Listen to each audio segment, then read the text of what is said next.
ஆச்சி veg pickles வழங்கும் மணிச் செய்திகள். இணைந்து வழங்குபவர்கள் அரசன் சோ.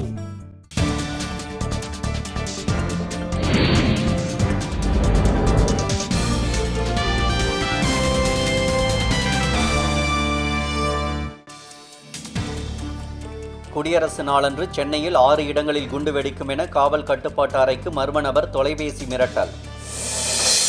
இந்திய சரக்குந்து ஓட்டுநர்கள் 27 பேர் பாகிஸ்தானில் கைது. அந்நாட்டு ஓட்டுநர்களின் கைதுக்கு பதில் நடவடிக்கை. நாட்டின் நிதி பற்றாக்குறை நடப்பு நிதியாண்டில் 4.8 விழுக்காடு குறையும் என நடுவண் அரசு தகவல்.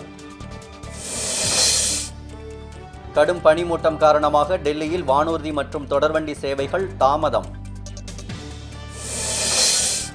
மக்களவைத் தேர்தலில் பாஜகவுக்கு 200 இடங்கள் வரை கிடைக்கும் என கருத்து கணிப்பில் தகவல்.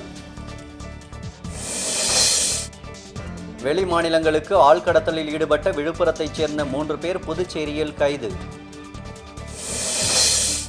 தமிழகத்தில் உள்நாட்டு அஞ்சல் உறை மற்றும் அஞ்சல் அட்டைகளுக்கு தட்டுப்பாடு. கல்வி நிறுவனங்கள் கவலை. வாக்காளர் நாளையொட்டி ஈரோட்டில் குறும் திரள் ஓட்டம். மாணவ மாணவிகள் பங்கேற்பு.